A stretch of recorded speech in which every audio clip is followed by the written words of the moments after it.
അത് പറ്റില്ല. ഈ കുതിരപ്പുല എങ്ങനെയാ മന്ത്രി ചാടുന്നത്? ചെസ്സിൽ അങ്ങനെയൊന്നുമില്ല. എങ്ങനെ വേണം മൂവ് ചെയ്യാൻ? അത് പറ്റില്ല. കള്ളക്കളി ഞാൻ സമ്മതിക്കില്ല. ശരി, കൈയെടു. പുതിയൊരു മൂവ്മെന്റ് നടത്താം.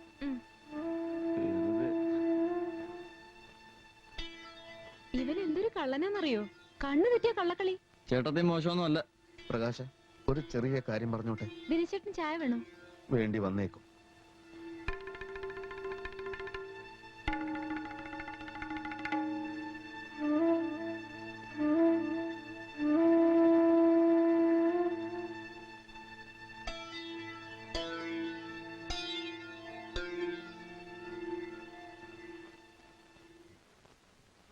നിന്റെ ജോലിക്കാരിയൊക്കെ എന്തായി? ശ്രമിക്കുന്നുണ്ട്. ഉടനെ എങ്ങാനും കിട്ടുമോ? അത് സ്റ്റെബിലൈസർ കമ്പനിയിൽ നിനക്ക് ജോലി കിട്ടിയത് എങ്ങനെയാണെന്ന് അറിയാലോ. ബാബ ഹാർഡ്വെയർസിലെ സലാമിന് ഒരു 100 കത്തെങ്കിലും ഞാൻ അയച്ചിട്ടുണ്ടാവും. നീ എവിടെ സമരം ഉണ്ടാക്കിയല്ലേ? ഞാനൊന്നുമല്ല സമരം ഉണ്ടാക്കിയത്. പിന്നെ ഞാനോ? യൂണിയൻകാർ ഭീഷണിപ്പെടുത്തിയപ്പോ ഒരക്ഷരം നീ മിണ്ടണ്ട. പാട്ട് പാടാനും ചെസ് കളിക്കാനുള്ള പ്രായമാണോ നിനക്ക്? ഓ, അതിന് പ്രത്യേക പ്രായമൊക്കെ നിശ്ചയിച്ചിട്ടുണ്ടോ?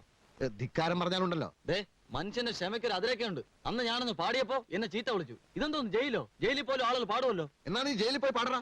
ഇങ്ങനെ പോയാൽ തന്നെ ജയിലിൽ കയറ്റ്. എന്ന് വെച്ചാൽ ചേട്ടന് ഇപ്പൊ എന്താ വേണ്ടത്? നീ ഇവിടുന്ന് പോണം. ബോംബെയിലോ ഡൽഹിയിലോ എവിടെങ്കിലും ചെന്ന് എന്തെങ്കിലും ജോലി ചെയ്യാൻ നോക്കടാ. മേലനങ്ങാതെ ഇവിടെ ഇങ്ങനെ തിന്നുകൂടാൻ നാണമില്ലേ നിനക്ക്? ഈ പറയുന്ന ആളാ നാണമില്ലാത്തത്. മൂക്കറ്റം കുടിച്ച് 4 ആളി നടക്കുന്ന ഈ നാട് മുഴുവൻ പാട്ടാ. എന്നിട്ട് എന്നെ ഉപദേശിച്ച് ഇറങ്ങിയിരിക്കുന്നു. പ്രകാശ, കുടിയൻ, മുഴുക്കുടിയൻ. ചേർന്നാന്ന് ഞാൻ നോക്കത്തില്ല.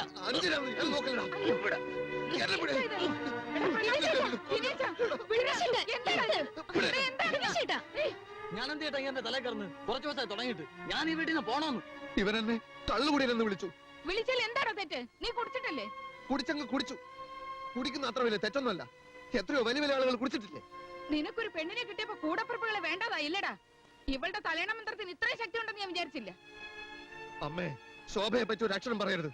അതേടാ, നിനക്കത് ഇഷ്ടപ്പെടത്തില്ല. നീ ഒരു പെങ്കോന്തനാ.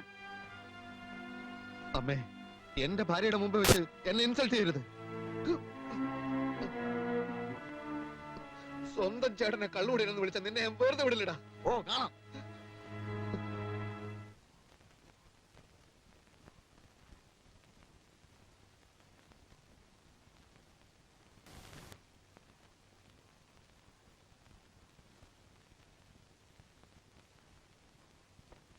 വർക്ക് ചെയ്ത് ക്ഷീണിച്ച് അവശനായി വരുന്ന ഒരു ഭർത്താവിനോട് ഒരു ഭാര്യ ഇങ്ങനെ പെരുമാറുക? ഒരാശ്വാസവാക്ക്, മനസ്സ് കുളിർപ്പിക്കുന്ന ഒരു പുഞ്ചിരി, അല്ലാതെ മുഖവും കുറിപ്പിച്ച് അകത്ത് കയറിയിരിക്കല്ല വേണ്ടത്. ദിനേശേട്ടാ, ഞാൻ വന്നേ പിന്നെ ദിനേശേട്ടൻ വല്ലാതെ മാറിയിട്ടുണ്ടോ? അമ്മയെ പറ്റിയോ മറ്റുള്ളവരെ പറ്റിയോ വല്ലപ്പോഴും ഞാൻ കുറ്റപ്പെടുത്തി സംസാരിച്ചിട്ടുണ്ടോ? അതൊക്കെ അമ്മയുടെ ചില മൂഢധാരണകളാണ്. ശോഭ അതൊന്നും കാര്യമാക്കണ്ട. എന്റെ അച്ഛനും അമ്മയോ ഒരിക്കലും എന്റെ മുമ്പിൽ മുഖം കറുപ്പിച്ചിട്ടില്ല. ഞാനതിന് അവസരം ഉണ്ടാക്കിയിട്ടില്ല. ദിനേശേട്ടന് പ്രകാശനും തല്ലുകൂടുന്ന കണ്ടപ്പോ ഞാൻ ശരിക്കും തളർന്നു. സ്വപ്നത്തിൽ പോലും അറിഞ്ഞിട്ടില്ലാത്ത കാര്യങ്ങൾക്ക് അമ്മ എന്നെ കുറ്റപ്പെടുത്തിയപ്പോ പോകരുതെന്ന് ഞാൻ കാല് പിടിച്ച് പറഞ്ഞു നോക്കി. ആരോട്? എല്ലാരും ഇവിടുന്ന് പോയി ദിനേശേട്ടാ. അമ്മയും പ്രകാശനും തങ്കമണിയും ഒക്കെ അമ്മാവന്റെ വീട്ടിലേക്ക്. ഞാൻ എന്ത് തെറ്റ് ചെയ്തു?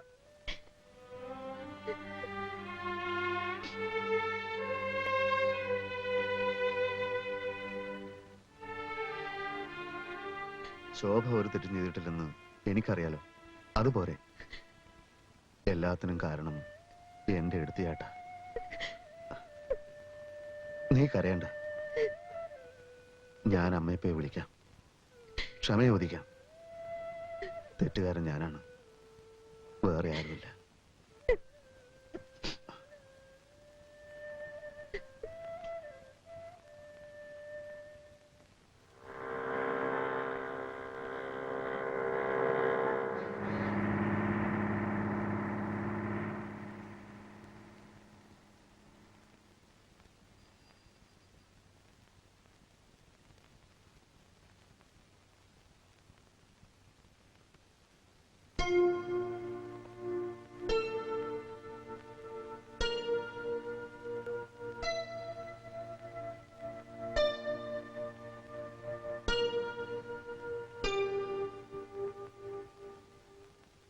വീട് അച്ഛൻ ചേട്ടന്റെ പേരിലാണല്ലോ എഴുതി വെച്ചത്. എന്റെ പേരിൽ പ്രസ്സുള്ളപ്പോ ഞാൻ ഈ ബോംബെയിലും ഡൽഹിയിലും ഒന്നും പോയി അലയേണ്ട കാര്യമില്ല. ഇനി പ്രസിന്റെ കാര്യങ്ങളോർത്ത് ചേട്ടൻ ബുദ്ധിമുട്ടണ്ട.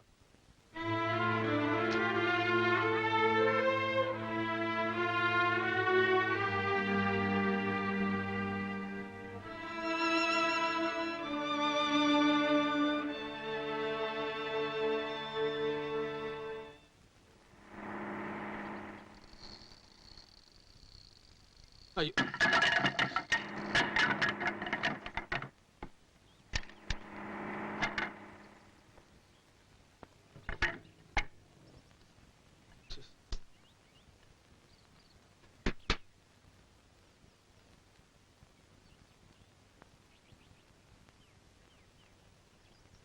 സിസ്റ്റർ, ഒരു കഷ്ണം കയറ് കിട്ടോ?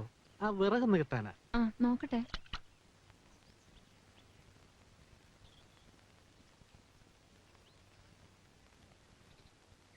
ദാ, ഇത് മതിയോ? ധാരാളം. ഹസ്ബൻഡ് ഇല്ലേ? പ്രസ്സിൽ പോയിരിക്കുക. ഞങ്ങളിതാ തൊട്ടപ്പുറത്തെ വീട്ടിലാ. എന്റെ പേര് വിനോദ് കുമാർ ആലപ്പി. ഞാൻ കണ്ടിട്ടുണ്ട്. ഓ, അരി കഴുകി വെച്ചപ്പോഴാ വിറക് തീർന്ന് ശ്രദ്ധിച്ചത്. ബാച്ചിലേഴ്സിലെ പാട് തന്നെ. വരട്ടെ പെങ്ങളെ. ആ.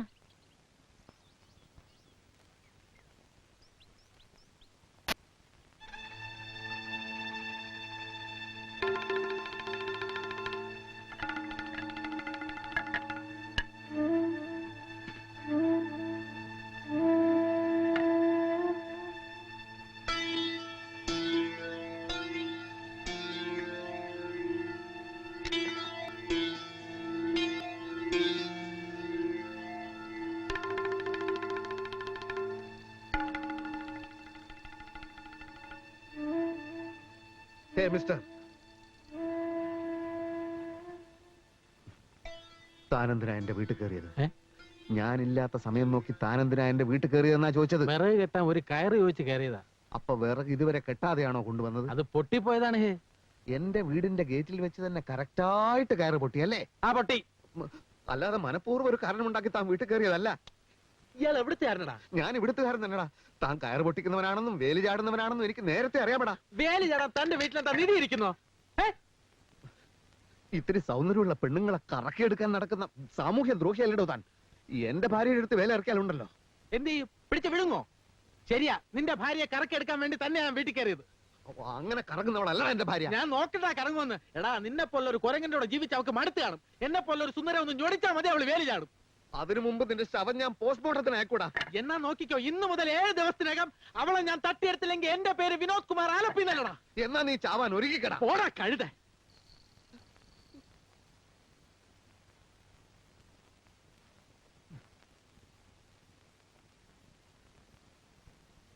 സാർ, എനിക്ക് ഭയങ്കരമായ ഒരു കംപ്ലൈന്റ് ഉണ്ട് സാർ. വിനോദ് കുമാർ ആലപ്പി എന്നൊരു ഭീകരൻ എന്റെ വീട് ആക്രമിക്കാൻ പോകുന്നു. അവൻ എന്റെ ഭാര്യയെ തട്ടിക്കൊണ്ടുപോകുമെന്ന് ഭീഷണി മുഴക്കിയിരിക്കുന്നു. അവനെ ഇപ്പൊ തന്നെ അറസ്റ്റ് ചെയ്യണം സാർ. ഭാര്യയെ തട്ടിക്കൊണ്ട് പോയിട്ടില്ലല്ലോ. ഏത് നിമിഷത്തിലും അത് സംഭവിച്ചേക്കാം സാർ. അവൻ എന്നേക്കാൾ വെളുത്തിട്ടാണ്. ഉണ്ട്. നിങ്ങളുടെ ഭാര്യയും അയാളും തമ്മിൽ സ്ത്രീ അബലയല്ലേ സാർ. അവന്റെ പഞ്ചാരവാക്കിൽ അവൾ കുടുങ്ങയില്ലെന്ന് ആര് കണ്ടു? പോലീസ് ഇടപെടണമെങ്കിൽ സംഭവം എന്തെങ്കിലും നടക്കണം. അവൻ തന്റെ ഭാര്യയെ തട്ടിക്കൊണ്ടു പോയി കഴിഞ്ഞാൽ ഇവിടെ ഒരു കംപ്ലൈന്റ് വരൂ. അപ്പൊ ഞങ്ങൾ ആലോചിച്ച് വേണ്ട പോലെ തീരുമാനം എടുക്കാം. സാർ, ചത്ത കുട്ടിയുടെ ജാതകം നോക്കുന്ന കാര്യമാണ് സാർ പറയുന്നത്. ഭാര്യയെ തട്ടിക്കൊണ്ട് പോയി കഴിഞ്ഞിട്ട് പിന്നെ എന്ത് കംപ്ലൈന്റ് ആണ് സാർ? എന്താ തന്റെ പേര്? തളത്തിൽ ദിനേശൻ. മോനെ ദിനേശ, ആ ഭീകരൻ തന്റെ ഭാര്യയെ തട്ടിക്കൊണ്ടു പോകാൻ വീട്ടിൽ കയറി വരുമല്ലോ. അപ്പൊ വല്ല തെങ്ങിലും പിടിച്ച് കെട്ടിയിട്, എന്നിട്ട് നേരെ അങ്ങോട്ട് വാ. ഒരു തെളിവില്ലാതെ ആക്ഷൻ എടുക്കാൻ ഞങ്ങൾക്ക് പറ്റില്ല കുഞ്ഞെ. അങ്ങനെ പറയരുത് സാർ. ഞാൻ കൈക്കൂലി തരാൻ തയ്യാറാണ്. എന്താണ് തന്റെയൊക്കെ വിചാരം? പോലീസുകാര് കൈക്കൂലി വാങ്ങാനോ? എടോ, തനിക്ക് പറ്റിങ്ങി അവനെ കൈയോടെ പിടിച്ചോണ്ട് പാടോ.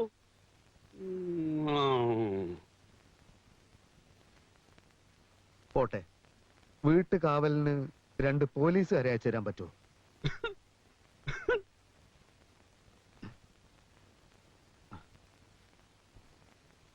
ശോഭയും കാവൽ പോലീസും വേണ്ട സാർ, അത് ശരിയാവില്ല.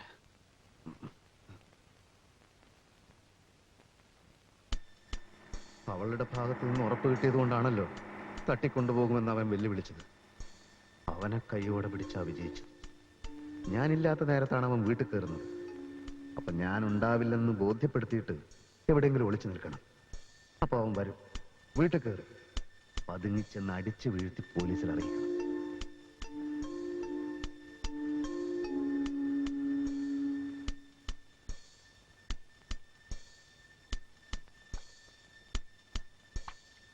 ശോഭേ, ദിനേശേട്ട എപ്പോ വന്നു? ശോഭേ, 2 ദിവസത്തേക്ക് നീ ഈ വീട്ടിൽ തനിച്ചായിരിക്കും. തനിച്ചോ? ഞാനോ? അയ്യോ, ഞാൻ പേടിച്ച് ചത്തുപോകും. എനിക്ക് കോയമ്പത്തൂർ വരെ പോയേ പറ്റൂ. പുതിയൊരു പ്രസ് തുടങ്ങണം. ചില മെഷീൻസ് ഒക്കെ ഓർഡർ ചെയ്യാനുണ്ട്. പുതിയ പ്രസ്സോ? ഉം. ഇപ്പോഴുള്ളത് തന്നെ ശരിക്കും ശ്രദ്ധിച്ച് നടത്തിയിട്ട് പോരെ പുതിയ പ്രസ്? അത് ചില പ്രശ്നങ്ങളൊക്കെ ഉണ്ട്. ഒക്കെ വന്നിട്ട് പറയാം. എന്നാലും എന്റെ വീട്ടിൽ കൊണ്ട് വിട്ടിട്ട് പൊയ്ക്കോളൂ. ഭയപ്പെടുന്നത് എന്തിന്? ശോഭ കൊച്ചുകുട്ടിയൊന്നും അല്ലല്ലോ. തനിച്ചു നിന്ന് ശീലിക്കുന്നത് നല്ലതാണ്. പോട്ടെ, വണ്ടി തെറ്റും.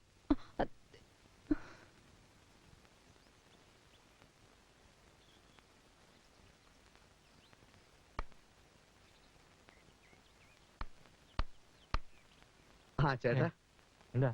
ഒന്ന് പറഞ്ഞോട്ടെ. ഞാൻ കോയമ്പത്തൂർക്ക് പോവാണ്. 2 ദിവസം കഴിഞ്ഞേ വരൂ. അതിന് ഈ 2 ദിവസവും എന്റെ ഭാര്യ വീട്ടിൽ തനിച്ചായിരിക്കും. ഒന്ന് ശ്രദ്ധിച്ചേക്കണേ. ഞാൻ 2 ദിവസം കഴിഞ്ഞേ വരൂ. കോയമ്പത്തൂർക്ക് പോവാണ്. അതിന് ഞാനെന്ത് വേണം? അല്ല, കോയമ്പത്തൂർക്ക് പോവാണ്. അതുകൊണ്ടാ കോയമ്പത്തൂർ. കോയമ്പത്തൂർ.